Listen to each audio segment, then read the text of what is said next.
കഞ്ചാവ് വിൽപ്പനക്കാരനും പകൽ സമയത്ത് മര്യാദയായി നടക്കാം. ഇന്ന് 2026 ജനുവരി 18 ഞായറാഴ്ച. ചിന്തകൾ യാഥാർത്ഥ്യങ്ങൾ നമ്പർ 2624 ഏവർക്കും സ്നേഹത്തോടെ സ്വാഗതം. ദൈവത്തിരുനാമത്തിന് മഹത്വമുണ്ടാകുമാറാകട്ടെ. ഇന്നലെ ഞാൻ എഴുതിയ ലേഖനം നിങ്ങൾ വായിച്ചോ? ഇല്ലെങ്കിൽ വായിക്കണം. നിങ്ങൾക്ക് സ്ഥിരമായി ഞാൻ എഴുതുന്ന ലേഖനം കിട്ടുന്നില്ലേ? ഇല്ലെങ്കിൽ ആ വിവരം ഞങ്ങളെ 9605581081 എന്ന വാട്സപ്പ് നമ്പറിൽ അറിയിക്കണം. മെറ്റ കമ്പനിയുടെ ശക്തമായ നിലപാട് കാരണം ഞാൻ ഉൾപ്പെട്ടിരുന്ന പല വാട്സപ്പ് ഗ്രൂപ്പുകളിൽ നിന്നും ഞാൻ അറിയാതെ എൻ്റെ 955581081081 എന്ന നമ്പർ ലെഫ്റ്റായിപ്പോയി. ഈ കാര്യം നിങ്ങൾ ഉൾപ്പെട്ട് നിൽക്കുന്ന വാട്സപ്പ് ഗ്രൂപ്പിൻ്റെ അഡ്മിന്മാരോട് നിങ്ങൾ പറഞ്ഞാൽ അവർ എൻ്റെ ഈ നമ്പർ ആ ഗ്രൂപ്പിൽ വീണ്ടും ആഡ് ചെയ്തുകൊള്ളും. അപ്പോൾ നിങ്ങളുടെ പ്രിയപ്പെട്ടവർക്കും ഈ ലേഖനങ്ങൾ പ്രതിദിനം വായിക്കാൻ പറ്റും. ഞാൻ എഴുതുന്ന എല്ലാ ലേഖനവും നിങ്ങൾക്കിഷ്ടമാണ്. ഞാൻ എഴുതുന്ന എല്ലാ ലേഖനവും എനിക്കിഷ്ടമാണ്. ഞാൻ എഴുതുന്ന എല്ലാ ലേഖനവും നിങ്ങൾക്കിഷ്ടമാണെങ്കിൽ നിങ്ങൾ ഷെയർ ചെയ്തും സഹകരിക്കണം. 2026 ജനുവരി 16 വെള്ളിയാഴ്ച ഞാൻ എഴുതിയ ലേഖനത്തെ തലക്കെട്ട് 2026 ജനുവരി 16 വെള്ളിയാഴ്ച ഞാൻ എഴുതിയ ലേഖനത്തെ തലക്കെട്ട് കാലത്തിന് അനുസരിച്ച് സുവിശേഷ പ്രവർത്തകർ അപ്ഡേറ്റ് ആകാത്തതിന് മറ്റുള്ളവരെ കുറ്റം പറഞ്ഞിട്ട് എന്ത് കാര്യം എന്ന ചോദ്യമായിരുന്നു. അന്ന് രാത്രി ഞങ്ങൾ കുടുംബമായി പങ്കെടുത്ത ഒരു വിവാഹ നിശ്ചയത്തിൽ തിരുവചനം പ്രസംഗിച്ച ആൾ സുവിശേഷ പ്രവർത്തന രംഗത്ത് വിശ്വപ്രസിദ്ധനായ കുഞ്ഞുമോൻ തോട്ടപ്പള്ളി ആയിരുന്നു.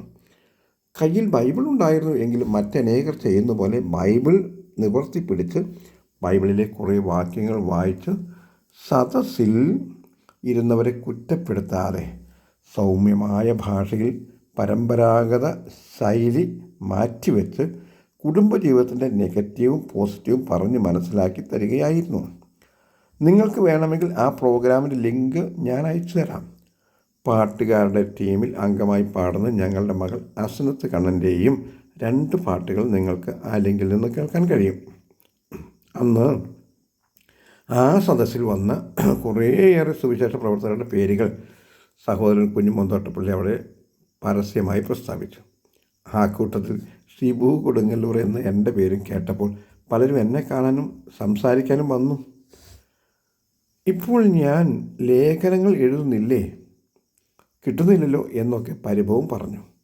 അതുകൊണ്ടാണ് ഞാൻ പറഞ്ഞത്, ഇന്ന് വരെ ഈ ലേഖനം എടുത്ത് നിർത്താൻ ദൈവം സമ്മതിച്ചിട്ടില്ല. പക്ഷേ പിശാചിന് എൻ്റെ ലേഖനങ്ങൾ ഇഷ്ടമല്ല, പിശാചിൻ്റെ മക്കൾക്കും. അതുകൊണ്ട് മെറ്റ കമ്പനിയുടെ റൂൾസ് ആൻഡ് റെഗുലേഷൻസ് വയലൻസ് ചെയ്യുന്നു എന്ന് ഒക്കെ പറഞ്ഞ് എനിക്കും കുറേയേറെ ബുദ്ധിമുട്ടുകൾ കമ്പനി ഉണ്ടാക്കി. അങ്ങനെ ഞാൻ പല വാട്സപ്പ് ഗ്രൂപ്പുകളിൽ നിന്നും ലെഫ്റ്റായിപ്പോയി. പ്രിയ വായനക്കാർ സഹകരിക്കുക. കഞ്ചാവടിക്കുന്നവർക്കും ലഹരി വസ്തുക്കൾ ഉപയോഗിക്കുന്നവർക്കും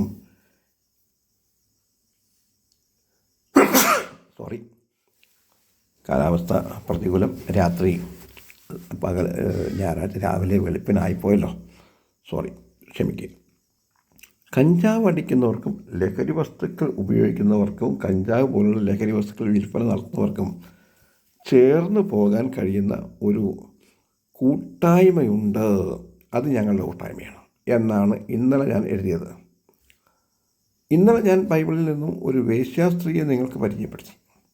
ഇന്ന് ഞാൻ ബൈബിളിൽ നിന്നും വേറെ ഒരു സ്ത്രീയെ നിങ്ങൾക്ക് പരിചയപ്പെടുത്താം. യോഹന്നാൻ സുവിശേഷം 4 അവളെ കാണുന്നത്. അവളും ഒരു വേശ്യാസ്ത്രീ ആയിരുന്നു എന്ന് നമുക്ക് പറയാം. ഇതൊക്കെയാണെങ്കിലും ഇവളും ആരാധിച്ചിരുന്നു എന്ന് 4:20 വായിക്കുമ്പോൾ അറിയാം. ഇവൾ അവിടെ പറയുന്ന ഒരു പദപ്രയോഗം ആണ് ഇന്ന് ഈ ലേഖനത്തിൻ്റെ ഹൈലൈറ്റ്. ഞങ്ങളുടെ പിതാക്കന്മാർ ഈ മലയിൽ നമസ്കരിച്ചു വന്നു. നമസ്കരിക്കേണ്ടുന്ന സ്ഥലം യെരൂശലേമിലാകുന്നു എന്ന് നിങ്ങൾ പറയുന്നു എന്നാണ് അവൾ പറഞ്ഞത്. ഇവളൊരു ശമരിയ ദേശക്കാരിയാണ്.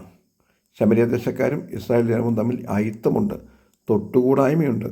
നമ്മുടെ ഭാഷയിൽ പറഞ്ഞാൽ തീണ്ടിക്കൂടായ്മയുണ്ട്. അവളുടെ മറ്റൊരു ചരിത്രം യോഹന്നാൻ എഴുതിയ സുവിശേഷം 4 തന്നെയുണ്ട്. അന്ന് നമ്മുടെ കർത്താവായ യേശു ക്രിസ്തു ഈ തീണ്ടിക്കൂടായ്മയുള്ള സ്ത്രീ വെള്ളം കോരാൻ ചെന്ന കിണറ്റിൻകരയിലെത്തി. സംഭാഷണ മധ്യേ യേശു അവളോട് പോയി ഭർത്താവിനെ വിളിച്ചുകൊണ്ട് വരിക എന്ന് പറഞ്ഞു എന്നതാണ് സത്യം. അതിനവൾ പറഞ്ഞ മറുപടിയാണ് വാക്യം 17 എനിക്ക് ഭർത്താവില്ല. ഇത് ശുദ്ധ നുണയാണ്. അപ്പോൾ നമ്മുടെ കർത്താവ് അവളോട് പറഞ്ഞു, എനിക്ക് ഭർത്താവില്ല എന്ന് നീ പറഞ്ഞത് ശരി. 5 ഭർത്താക്കന്മാർ നിനക്കുണ്ടായിരുന്നു. ഇപ്പോഴുള്ളവനോ ഭർത്താവല്ല. നീ പറഞ്ഞത് സത്യം തന്നെ. പ്രിയ സുഹൃത്തെ, ഇതല്ലേ സത്യം? ഇന്നും പലരും ഭർത്താവുള്ളപ്പോൾ തന്നെ മറ്റു പുരുഷന്മാരുമായി ഭർത്താവ് അല്ലാത്തവന്മാരുമായിട്ടല്ലേ സഹവാസം? ഒടുവിൽ അവൾ സ്വയം അതിജീവിത ചമയുകയല്ലേ? യോഹന്നാന്റെ സുവിശേഷം 4:28-29 വാക്യങ്ങൾ പറയുന്നു, അനന്തരം സ്ത്രീ പാത്രം വെച്ചിട്ട് പട്ടണത്തിൽ ചെന്ന് ജനങ്ങളോട്, ഞാൻ ചെയ്തതൊക്കെയും എന്നോട് പറഞ്ഞ ഒരു മനുഷ്യനെ വന്നു കാൺമീൻ, അവൻ പക്ഷേ ക്രിസ്തു ആയിരിക്കുമോ എന്ന് പറഞ്ഞു. അതുകൊണ്ടാണ് ഞങ്ങളും പറയുന്നത്, നിങ്ങൾ ആരാണ്? നിങ്ങളുടെ ബിസിനസ് എന്താണ്? ഇന്ന് കേരളത്തിൽ ഏറ്റവും കൂടുതൽ കാണുന്ന ഏറ്റവും വലിയ ആദായം കിട്ടുന്ന ലഹരി വസ്തുക്കളുടെ വിൽപ്പനയാണോ? ഞങ്ങൾക്ക് നിങ്ങളെ കൗൺസിൽ ചെയ്ത് ഒന്നും മാറ്റാൻ പറ്റില്ല.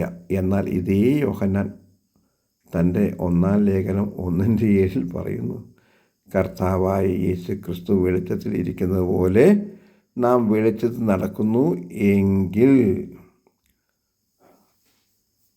നമുക്ക് തമ്മിൽ കൂട്ടായ്മയുണ്ട്. പിതാവായ ദൈവത്തിൻ്റെ പുത്രനായ യേശു ക്രിസ്തുവിൻ്റെ രക്തം സകല പാപവും പോക്കി നമ്മെ ശുദ്ധീകരിക്കുന്നു.